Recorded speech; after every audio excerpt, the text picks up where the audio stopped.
6th edition on News Central TV. We're broadcasting live from our studio in Abuja. I'm Neota Egbe, and our top stories at this hour.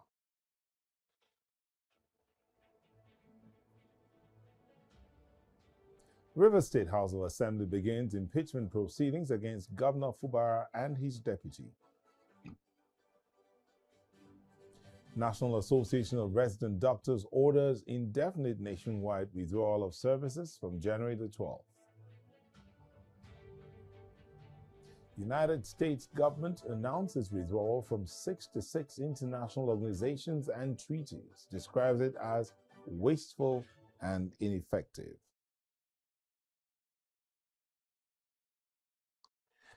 And we start out with the Rivers State House of Assembly formally raising notice of alleged gross misconduct against Governor Siminalayi Fubara and his deputy during Thursday's sitting. Citing Section 188 of the 1999 Constitution as amended and other relevant laws, the House's leader, Major Jack, read the notice against the governor, while the deputy leader, Linda Stewart, read the notice against the deputy governor. The 26 lawmakers say the governor and his deputy have shown incapacity to perform their constitutional duties. FCT minister and the governor. It is the governor and the constitution. The governor is a threat to our democracy. It is better we all resign and leave the governor and those he wants to use to defraud Rivers people. We cannot continue to allow this to happen.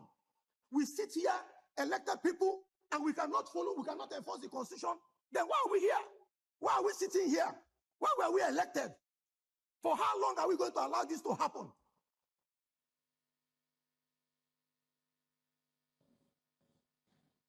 Distinguished colleagues, enough is enough. If they want us to forget the legislature, we leave the legislature. Let only the governor and the deputy governor spend as they like and eat our money and do as they like. Why were we elected? Why do we have the legislature? Why can't we be allowed to do our job? Distinguished colleagues, I thank you for your contributions. We will follow this impeachment process through. The Supreme Court has confirmed that the governor has committed offenses against the Constitution. Let the course, let the law take its course. The law has to take its course. Mr. President, we thank Mr. President. He's a father. Mr. President has done his best. Mr. President has spoken to the governor. In my presence, Mr. President told the governor, I'm giving you a second chance. The governor refused. He gave him another one. The governor refused. How many times will the Mr. President call us? Distinguished colleagues, I thank you for your contributions. Prayers have been properly canvassed by members. Those in favor of the prayers of this motion should indicate by saying ayes. Aye. Again, say nay. The ayes have it. Distinguished colleagues, by this motion, this House hereby condemns the refusal of the governor of Rivers State, Sir Siminalayi Fubara, GSSRS, with support from the deputy governor, Professor Ngozi Mma-Odo, DSSRS, to present the medium-term expenditure framework, MTEF, and 2026 appropriation bill in line with the Rivers State Fiscal Responsibility Law 2010 and the Constitution, respectively, as well as their reckless spending from the Consolidated Revenue Fund of Rivers State. 2, this House is declaring that the House will not proceed with any action for presentation of the medium-term expenditure framework, MTEF, and appropriation bill 2026 until the investigation of gross misconduct leveled against the governor and deputy governor are concluded. Distinguished colleagues, these are the prayers. Thank you so much. Clerk, do we have any other thing on the other paper? Mr. Speaker, the order of the day has been exhausted. Leader. Honorable Speaker, very reverend colleagues, Mr. Speaker, I rise to move that this House stands adjourned to 15th day of January 2025 at 10 a.m. I so move. You so move. Deputy Leader. Mr. Speaker, my dear colleagues, I support the motion for adjournment as moved by the leader. I so support. Distinguished colleagues, the House stands adjourned to Thursday, the 15th day of January 2026 at 10 a.m. Mr. Speaker. Now, constitutionally, a governor may be impeached only if a certain procedure is followed. The steps provided by the Constitution to impeach a governor in Nigeria are as follows. At least 1/3 of the lawmakers submit a written allegation of gross misconduct to the Speaker. Now, the Speaker serves notice on the governor and all members within 7 days. The governor may reply in writing and shared amongst all the lawmakers. The Assembly then votes without debate on whether to investigate. This requires a 2/3 majority to proceed. Then the Chief Judge appoints a 7-member panel to probe the allegations. That panel has 3 months within which to investigate. Within that period, the governor can defend himself. Then the panel goes ahead to submit its findings to the State Assembly. The allegations must be substantiated in order to continue. The Assembly can then vote to remove the governor. Again, this requires a 2/3 majority to get an approval. Now, let's look at some of the allegations or the allegations against the sitting governor. The River State crisis has deepened, as we all know, beginning with an impeachment proceedings against the Governor Siminalayi Fubara and his deputy. So this is it. Relying on Section 188, 26 lawmakers signed a notice of gross misconduct. They're accusing the governor of budget violations, that he's running the state without approval, the 2025-2026 budget, spending funds illegally without assembly approval, and institutional ignoring court orders and defying Supreme Court rulings on the budget. That is institutional sabotage. They said the ordering of the demolition of the assembly complex, blocking lawmakers from sitting and backing parallel or, as they say, sham legislative groups. He's also accused of illegal appointments, swearing in 19 commissioners and an attorney general without House approval, and appointing key commission heads without confirmation.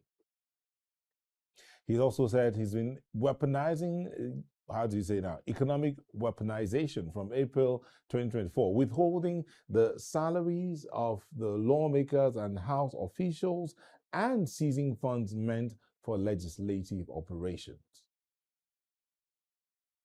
Now, with the Speaker having brought this up and this whole process has started, but still, River State is headed for a constitutional test, as the case may be.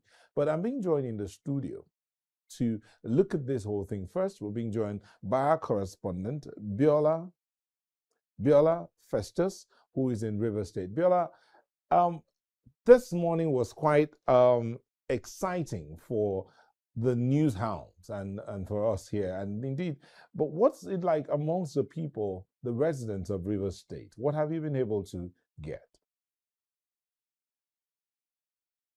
Good evening, the residents of River State are not to understand this political dynamic in River State anymore.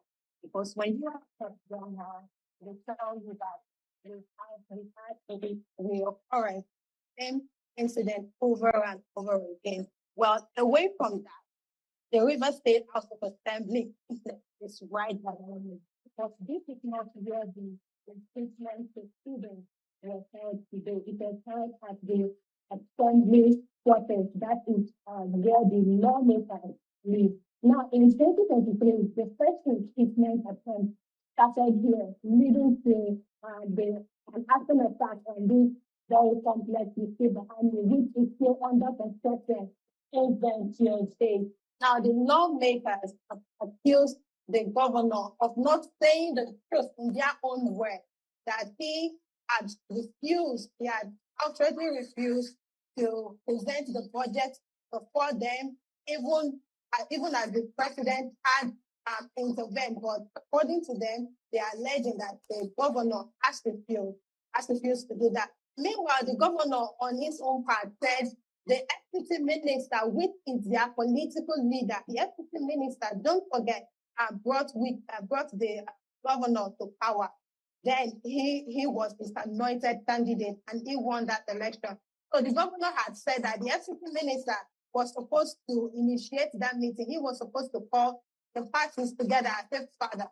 And in its word, the FCT minister was yet to make that meeting happen. So this is where the River State politics is as of today. Nelta.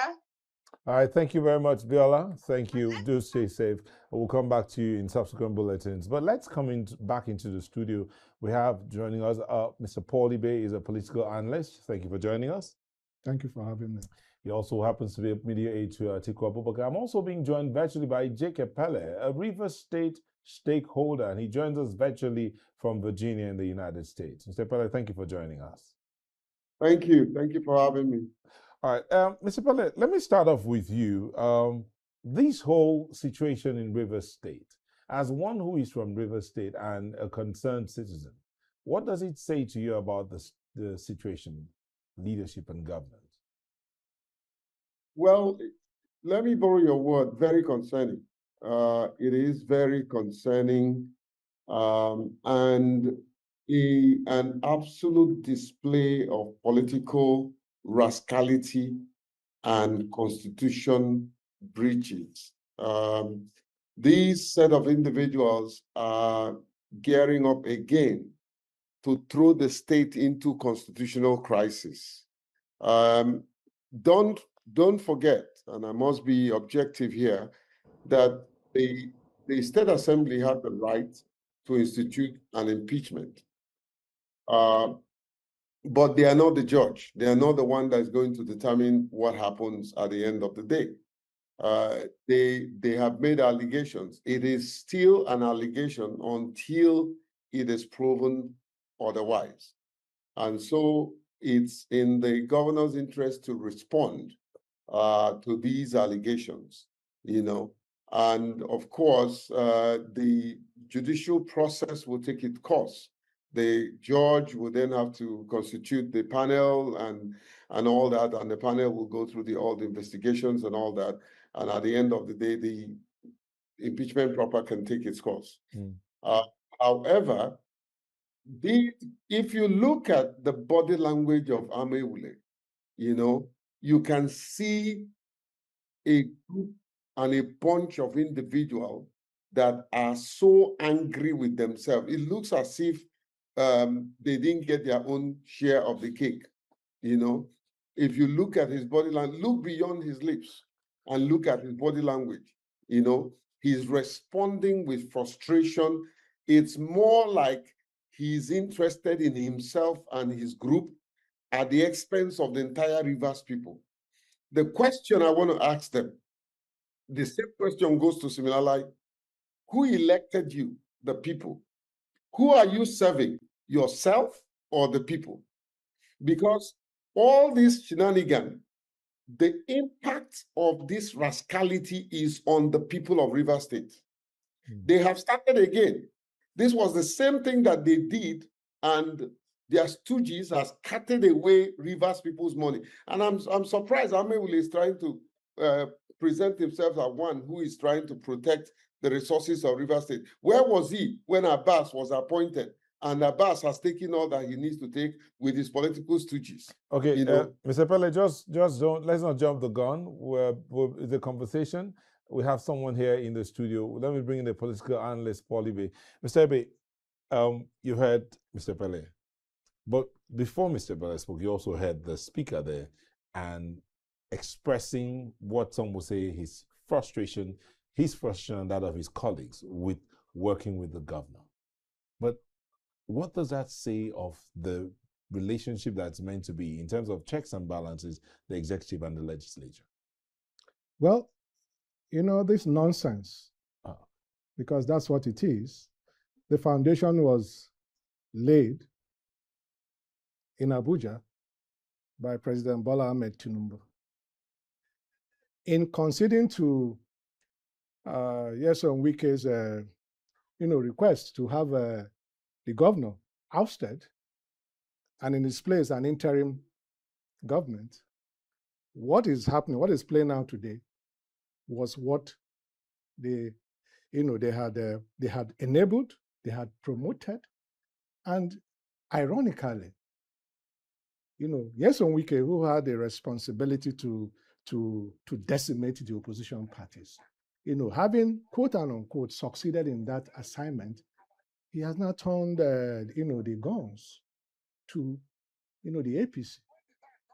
And it is good that they are having it's pinching, and we heard what the secretary of the APC said, and that they need to let Wike go so that he can go and focus on the politics in Rivers.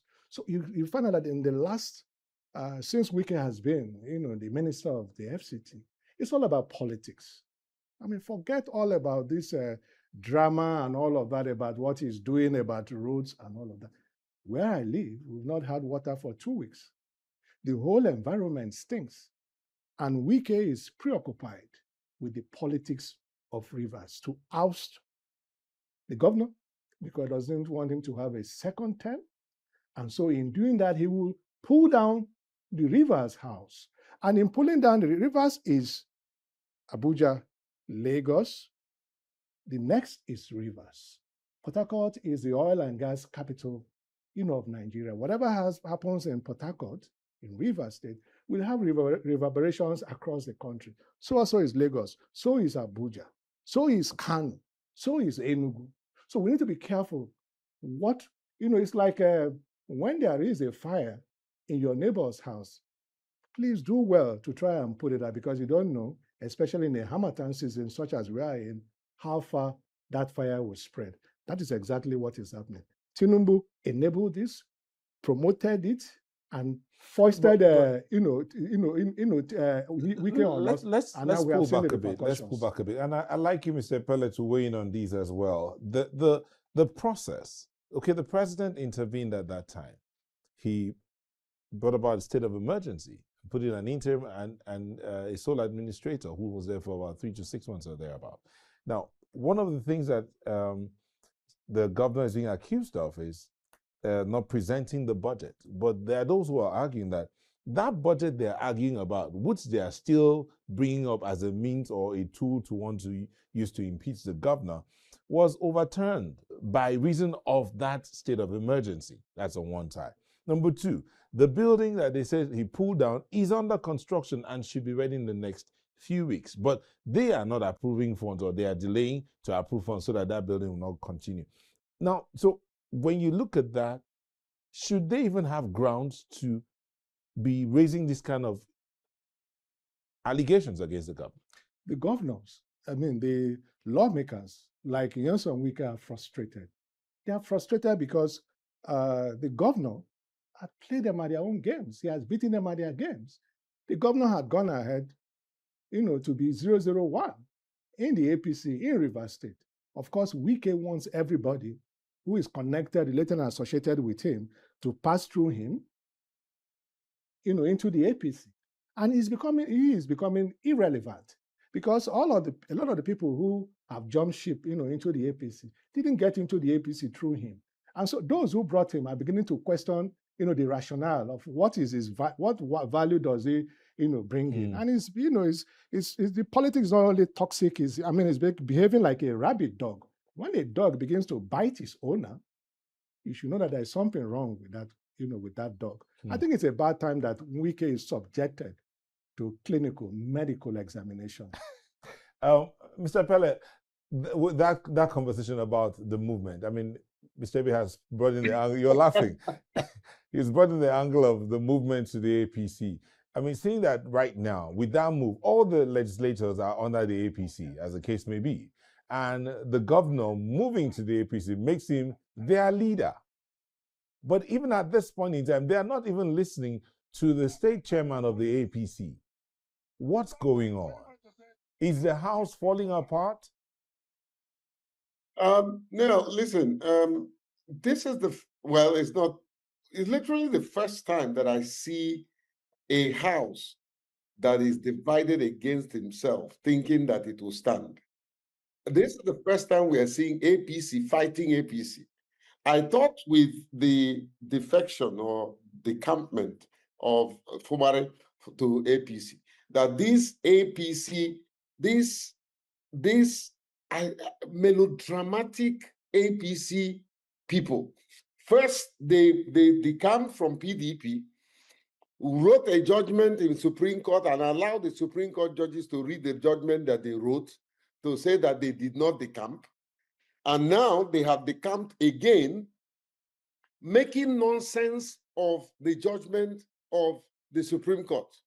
Amewule is shameless, speaking about the judgment of Supreme Court when he's in absolute violation of the judgment of Supreme Court. Were they not the one that went to Supreme Court to get the Supreme Court to say that they did not decamp? And now they have decamped again in violation of that Supreme Court judgment, But these are greenhorns. I don't even want to talk about them when I can focus on the people of Rivers State that matters to me, The president, like my colleague rightly said, the president have the wherewithal to stop this nonsense. And, this is another, I hope we follow what Wike said about the 600 billion billion or trillion naira that belongs to Rivers State that all eyes is focusing on. Is this a means to go and take some of those money and put into their personal coffers or put it into their political machinery? The president has to now put a stop to this nonsense. There's a level to which you can push the Rivers people. We are resilient, yes. We love peace, yes. But if you keep pushing us this way, the whole world is watching. The whole world is watching this kind of political shenanigan. And we must not continue to allow it to continue the way they are. I am a bit disappointed because I feel that this president is a man who fought for democracy. And now, right now, he's watching elements around him, disparaged everything he believes in and everything he has done. This is not acceptable. Mr. President, you can stop this nonsense if you want to. But if you don't want to, it will continue to go down in history as your legacy. Okay. Mr. Ebe, this matter of a house divided against itself, the Rivers State APC has come up to say, we do not accept this impeachment notice on our governor. But the Rivers State APC in itself is somewhat divided. I mean, they have two factions, one led by Okocha and the other. So how would that work out to resolve this matter? Is there any, for want of a better phrase, is there even any light at the end of the tunnel? This is karma. Karma. Oh, yes. This is actually Tinubu-led APC's agenda for the opposition. Moving, divide them, have factions. Now, they are having a taste of the medicine of what they are prescribing to the ADC, to Labour, to the PDP, to ABGA, and all of that. You see, it was only a matter of time. At some point in time, Wike had become invisible. Like a Maradona, a J.J. Okocha. I mean, he's so good, they named him twice. That was Wike for you. I mean, he dribbled everybody. Instead of scoring the ball, he removed the goalpost. And people were clapping. They have been hailing him. He's a master strategist in the mold of, Bola Ahmed Tinubu. But the truth of the matter is that it was about time that, the prescription that they have dug for other people to get into, they are now falling into that. Because, look at it. Look at the PDP. Look at what happened. In Ibadan, they even have judges who are on standby to ensure that they get judgments that will be favorable to them, that will further divide, the parties and the rest of it. And right now, it is the APC, which is now a beneficiary of what they had plotted, what they had schemed, the agenda they have for the opposition. Mr. Kwele, in 30 seconds, your closing statements, please. Well, I just want to, again, appeal to President Bola Ahmed Tinubu If you know and if you want history to remember you for good, stop this evil that are raising their ugly heads in Rivers State. Enough is enough. Stop these enemies of progress and people who parade themselves as Rivers Indigen that are not obviously looking like Rivers Indigen. All right, sir. The State Assembly, Wike and his machineries must be stopped. All right. This is not good for democracy. All right. This is not the Rivers people that I know, and this must not happen. Thank you very much. Mr. Dike Pella is a Rivers State stakeholder who joined us virtually from Virginia in the United States. And in the studio, we had Mr. Paul Ibe, a political analyst. Thank you for joining us. Thank you for having me. We look forward to bringing you back again. Thank you so much. Thank you. All right, we'll take a moment, and when we come back, we'll be looking at the politics within the Labour Party. Do stay with us. Welcome back. So let's switch to the Labour Party, where a former vice presidential candidate of the Labour Party has now officially declared his 2027 presidential bid on the platform of the Labour Party. He did it at the party secretariat in Abuja. Now, he said he aims to lead the party following the recent exit of Mr. Peter Obi. The announcement comes just 1 week after Obi defected to the African Democratic Congress. Baba Ahmed says his ambition predates the 2023 cycle and is not a reaction to his former principal's departure. Emphasizing his constitutional right to run, the former lawmaker dismissed concerns regarding his religion or ethnicity. Well, the producers and I had spoken about the possibility of having Mr. Senator Dati Baba Ahmed join us on the 6th edition, but we couldn't get him to come in. But today we have Dr. Arabambi Abayomi, Labour Party National Vice President, Southwest. Maybe he can prevail on Senator Ahmed to join us, Baba Ahmed to join us one of these days. But you're welcome to the studio. Yeah, thank you. Good evening. What's going on in your party? I mean, 1 week after Peter Obi leaves, you now have a new presidential candidate, or are you still going to throw it open to other presidential candidates that might want to arise? Well, actually, Peter Obi defection to the group of people who are the, whole set of people that have poisoned our system and now coming with a prescription is a good return to bad rubbish. And that was why the senator, Dr. Dati Baba Ahmed, in his wisdom felt, okay, if my former principal should sleepwalk into such an association, people that have failed and recycling themselves, the very architect of our misery, he's not going to sleepwalk with him into such an association. And he now came to the party to come and say thank you to the party, to our cerebral national chairman, Dr. Julius Abure, our indefatigable national secretary, Farouk Umar, and other members of the national committee and the NEC.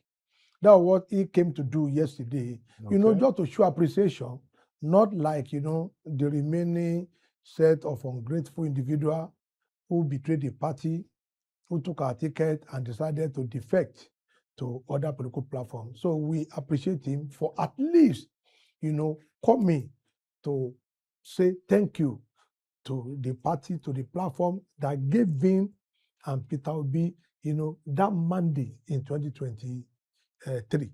So that was exactly what he came to do yesterday. You're saying that, you're speaking. Is your party not having a leadership situation, or has that been resolved finally? No, we are not having any leadership issue because even the people that presented it are most of the betrayers that went into ADC. Or they precipitated they were the one that precipitated the crisis, simply because, they are on a mission, of conquest. That will not be their political trajectory. When you look at Peter Obi from APGA, he swore in December in 2010, before Victor Umewu was the then national chairman, that I will never leave APGA. I will die in APGA. But what happened? he proceeded to PDP. He left PDP, came to Labour Party. On Sunday, 7th, 2024, year 2024, April 7th, 2024, he see promises before I launched that I will not leave Labour Party. But December, just 20 months thereafter, he jumped ship. That means But what he's happened? very, very consistent. No, is it a question of Mr. Obi or the party refusing to sort out its issues? Because right now the Labour Party is not. Labour Party's candidates for the FCT area council elections are not being accepted because you have pending cases that have to do with leadership situation in your party, and you're blaming you say Peter Obi is a problem. That issue is different from the current issue. I was the one that conducted the Osun State primary governorship. Our name of the candidate have been uploaded. The Ekiti, the name have been uploaded. If you go Ghana, you see there. You see, the woman that wrote that letter was just being mischievous because it was yesterday. Senator Data Ahmed came with his intention, to help Nigeria. It was that same yesterday that the woman in INEC, on her own volition, even against all ethics of law, decided to just rewrite the Supreme Court judgment as the Chief Justice of Nigeria. I wouldn't know whether it's a lawyer or not, but I think it's beyond that to now be falsifying. The woman was trying to forge, Supreme Court judgment by stating what the judges did not, wrote. Because I don't know whether a lot of, and she says she's the director of voters education. I'm sorry if she's a lawyer. I think the NBA need to organize a refresher course for such. But if she's not a lawyer, I think she needed to resign and, leave that place for more competent people. Because when you are writing and claiming that, the Supreme Court emphatically said that tenure has expired. If she's a lawyer, let me teach you that the rudiment of law of 100 level. I'm not a lawyer, but let me just teach you that there is something they call ratio decidency, and there is something they call obiter dictum. The ratio decidency is what a judge bases his judgment on, but the obiter dictum is just an advice that is not binding. The judge in page 47 was just advising, political parties respect your constitution when your tenure expire. The man put plural. It was not part of the judgment, but on her own, she decided to rewrite and forge, the judgment. Though we are still going to ask her via, freedom of information, she needs to give her. If she doesn't give her, she's a lawyer. We now have to petition the Ethics and Privilege Committee of the NBA so that she can now, be dealt with, accordingly. You don't falsify judgment of Supreme Court, and you now put it in public view that the court said this when she knew the court did not say so. Does the Labour Party have cases in court? No, the cases in court have all been resolved. All the cases have been resolved. Supreme Court has made it clear that issue of leadership, all courts, including Supreme Court, lack jurisdiction. So you see, there are some people that want to do fantasy. If you go to court now, I want to remove Damago, I want to remove this, the federal court at the end of the day will still tell you that I decline jurisdiction because Supreme Court has made it very clear. I know in Abia State, the governor tried to manipulate, Labour Party by getting some form of injunction against, the party that we should not conduct congresses there.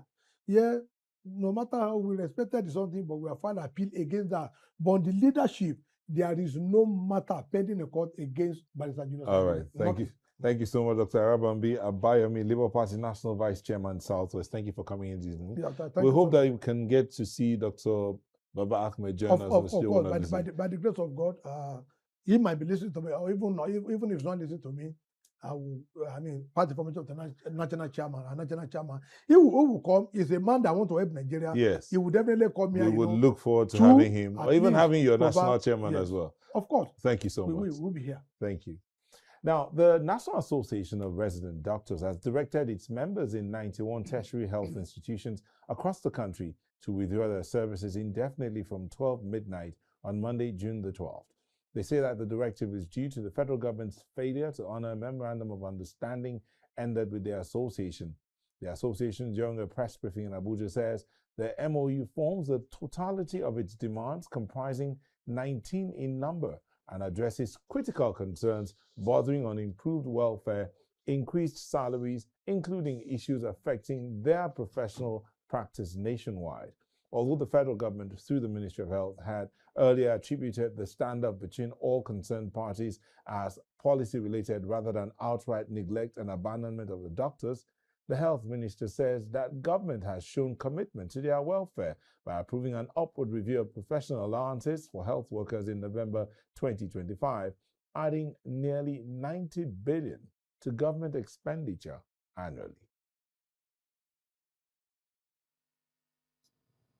The NEC rejects the decision of the federal government or the Federal Ministry of Health and Social Welfare to redeploy the 5 disengaged resident doctors of the Federal Teaching Hospital, Lokoja, to another federal teaching hospital and demands their immediate and unconditional reinstatement in FTH Lokoja. The NEC demands the immediate transition or transmission of the compiled promotion arrears owed to resident doctors across several institutions to the Budget Office and the Federal Ministry of Finance for prompt processing and payment.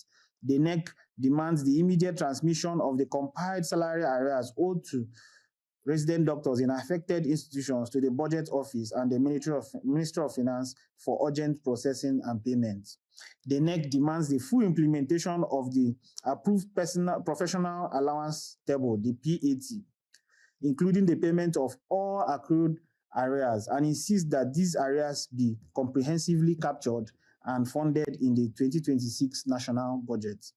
The NEC demands that the Federal Ministry of Health and Social Welfare issue without further delay an official clarification and directive on skipping and entry-level placement to all chief executives of health institutions with attention to the integrated personnel and payroll information system. And just to let you know that in a bit we will be speaking to some of our guests joining us from the U.S. over the matter, the United States pulling out of about 66 associations and treaties that they had signed earlier. But before we do that, let's look at this matter of security. Calls for the redeployment of the Minister of State for Defense, Bello Matawalle, coming up again. This time, the calls from the Coalition of Nigerian Civil Societies Against Terrorism. At a press conference in Abuja, the spokesperson for the group said the call follows recommendations from an assessment report on Nigeria's counterterrorism efforts by the United World Congress of Diplomats and International Security Experts. They insist that the call is based on national interest and not politics. Across the country, Nigerians have continued to express fear, not because they doubt the resolve of the armed forces, but because they are worried that the internal weaknesses could compromise the operational successes. As members of this coalition, we believe that the continued stay of the Minister of State for Defense in the ministry has become a growing concern of public anxiety. In our view, his redeployment is long overdue. Nigerians are calling for redeployment not out of malice. They are speaking out because they do not want anything to happen to the ongoing war against terrorism. We must emphasize at this point. I'm now being joined by Awal Abdullahi, military veteran and convener Northern Consensus Movement. Thank you for joining us, Abdullahi. Thank you for having me. This call again for the redeployment of the Minister of State for Defense. What's going on? Well, as usual, the Nigerians sometimes I don't know how to prescribe it, but sometimes most of these things are sponsored programs because I think the issue of the Bello Matawalle has been done with. First and foremost, if you say that Nigerians, who are the Nigerians that are expressing that fears? Say your coalition, if such coalition truly do exist, if such coalition is registered with the Corporate Affairs Commission that is so recognized by the government to operate or even discuss issues that has to do with that. And a security matter is a very complex matter. If you don't belong to the security circle, you don't know much about what security is talking about. So you can just say what you think or what you feel or what your perception is all about. But the nitty-gritty of what the security challenges, what are the security problems, what are the prospects, and how to solve problems that have to do with that are security inclined are complex matters that you do not just jump into it and begin to make just comment because you want to make a comment. There's something running through my head right now. Something we used to hear growing up. A good name is better than all the riches in the world, right?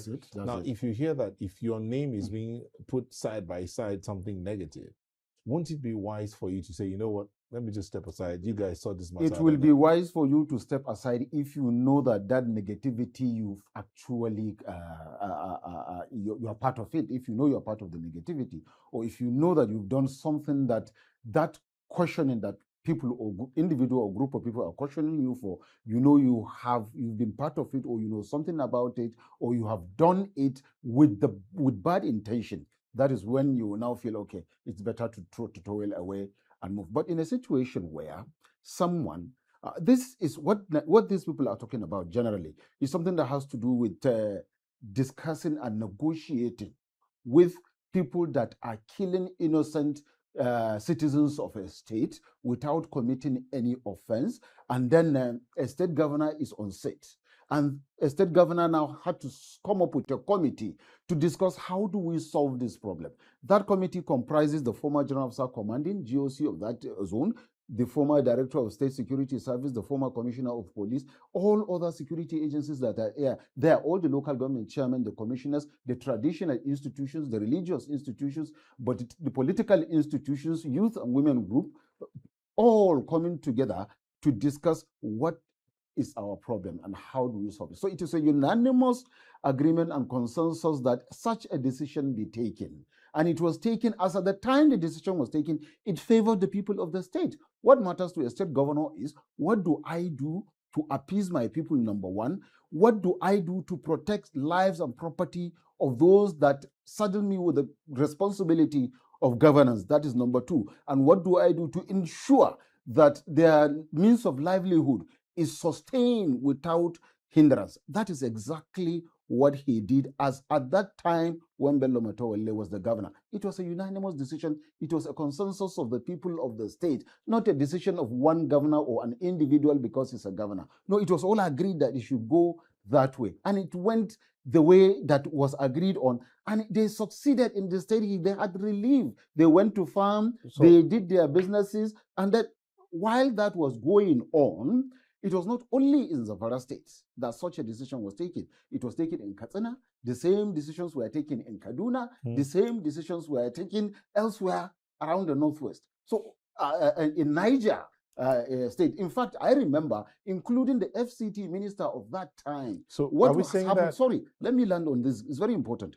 As at that time, I remember the former Kaduna State Governor, Nasir Rufai, was saying that we had an agreement within the Northwestern state and some part of North Central state and the FCT on how to curb insecurity, this banditry, kidnapping, cattle rustling, as at that time. And all the states were involved. So it was a decision of the governors of that time to take those steps. And they took the steps and it paid off. So what the coalition is saying, that they are concerned about the effect of his presence there, what the effect might have on the current efforts to curb insecurity. What effect does it have? Are you aware of the United World Congress of Diplomats and International Security Experts? I'm aware of it. Are you aware of the report they came I am up aware with? of the report. And the report is insignificant? It's insignificant as far as we are concerned. They call themselves international. This is a local thing. Look at what is happening in Nigeria. You will see that I don't want to go deep into such discussion for some reasons,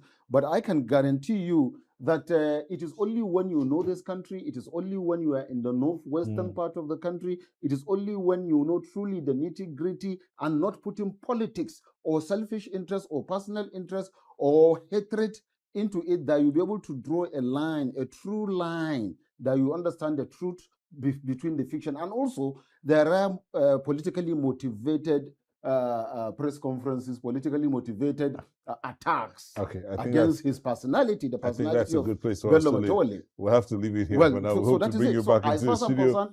The man deserves to continue to be the Minister of State Defense as far as the entire Northwestern state are concerned. Of course, my organization. All right. Awal Abdullahi, military veteran and convener, Northern Consensus Movement. Thank you for coming in this evening. Thank you for having me.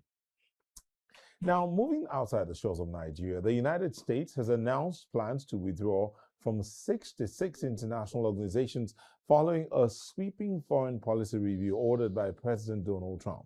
A decision finalized on January the 7th, 2026, will end U.S. participation and funding in organizations the administration says no longer align with American interests. Under the order, the United States will pull out of 31 United Nations affiliated bodies and 35 non-UN organizations, covering areas such as climate policy, migration, labor, and global governance. Secretary of State Marco Rubio said the review found many of the institutions to be unnecessary and in some cases a threat to U.S. sovereignty.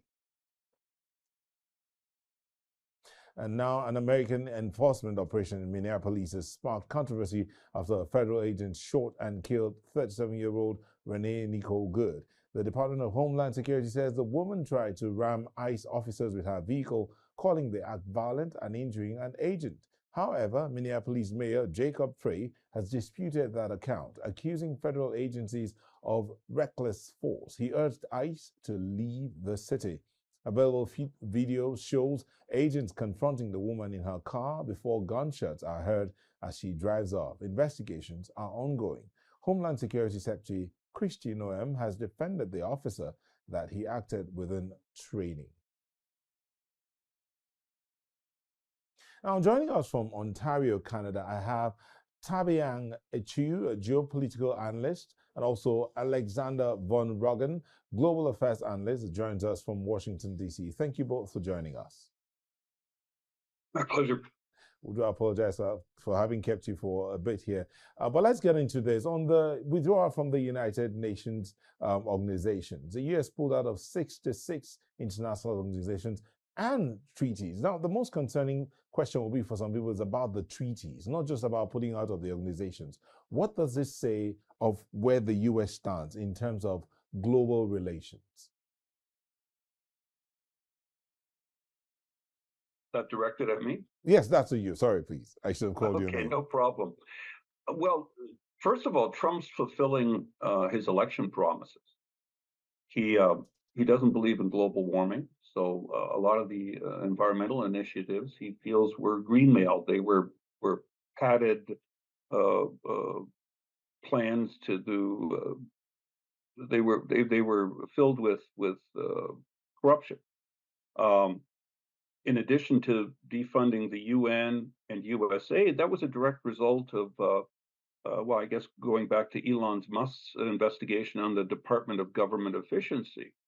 And where is the money going, and what's it being spent on, and what benefit is it to America? You know, Trump does have a America First mentality, but it doesn't mean he isn't into global change or correction. He doesn't like the UN. He feels they're corrupt and they're ineffective. They don't get a lot of things done. So they're defunding specific programs. I think 31 UN affiliated organizations. There's a bunch of NGOs. He's fulfilling the plan as per his promise. Now, does that keep him out of the international limelight? Of course not. Recent actions in Venezuela show that. Let's talk about Africa. His cooperation with Tinubu in Nigeria, although it's currently still active, so we don't know what the outcome is going to be. It's one of cooperation to assist Nigeria with their terrorist problem. And, you know, Alexander, if I may just come in here before we try to bring in Tabiang, this matter, I mean, some will say that pulling out of these 66 organizations is just a reactionary move because of what happened in Venezuela. He doesn't want anybody to question his actions or hold him accountable about his plans for Greenland. That's what some will be thinking. Not at all. Not at all. These announcements of defunding have been on the table since Trump took power last January. It's nothing new. Perhaps it's a mechanism to create some noise, but it's a fulfillment of a plan that was started 12 months ago. All right, let's bring in Tabiang. Tabiang, it so happens that on this same day, ICE gets to shoot that woman, Reese Good, and for what they say is a threat to their officials. But what does that say about the operations of ICE in the U.S.? Well, let's not forget that whatever actions he is taking, whether it is in the foreign policy or domestic policy, this is essentially the administration's realignment with an American first agenda that he ran on. So I don't think that there is anything that is new for what he's trying to do. He campaigned on that, and he is implementing what he campaigned on. There is heightened tension within. Can you hear me? I can hear you. But the question I asked, maybe you didn't hear me. I'm saying that, yes, this move by the president, yes, it's something that the fulfillment of campaign promises. But it so happens that on this day that this is being announced, this is the same day that it looks as if enforcement of the immigration policies have led to the death of an individual in Minneapolis. But so how do we tie this all in? Well, some might assume that this is a distraction based on the pressure from the incident that happened in Minneapolis. But I don't think so, because these plans were already done even during the first administration. He had threatened doing some of these things during the first administration. When he came in during the second term, he had already all of these things aligned for him to take action. I think this is just a coincidence. I don't really think that it might be considered as if he's trying to distract, because he's been on the immigration situation. As far as he's concerned, there is nothing that is going to hold him back in the actions that he has taken. So, Tabiang and Alexander, I'd like to crave your indulgence. I will speak to the producers to see if we can have this conversation again, maybe on Monday or Tuesday, if that's okay with the both of you. But we really have to run at this point in time. I want to thank you so much for coming on the show. We had Tabiang, a geopolitical analyst, joining us from Ontario, Canada, and from Washington, D.C. We had Alexander von Bruggen, global affairs analyst. I'm in Washington, D.C. I think you've reversed it. I'm I in reversed Ontario. it. My colleague is in Washington. Oh, I'm so sorry. Sime, my bad. So Alexander is in Washington, D.C., and Tabiang is in Ontario, Canada. Thank you both. As I said, the producers will reach out to you. If it's okay with you, we'll do this again on Monday or on Tuesday, so that I will have more time to have this conversation in depth. Thank you once again. Very good. And that is where we have to draw the curtain on the 6th edition for today. But here's a recap of our major stories. The Rivers State House of Assembly begins impeachment proceedings against Governor Fubara and deputy. We also told you that the National Association of Resident Doctors has ordered indefinite nationwide withdrawal of services from January the 12th. And the United States government has announced withdrawal from 66 international organizations they have described as wasteful and ineffective. Remember, you can send us your reports, your comments, send them to the WhatsApp number on the screen. Follow us on social media. We are at News Central TV on all the social media platforms. You can watch News Central live on DSTV channel 422, GoTV channel 23, Star Times channel 274, Able TV, and YouTube. Many thanks for watching. We'll see you again tomorrow. I'm Neota Egbe.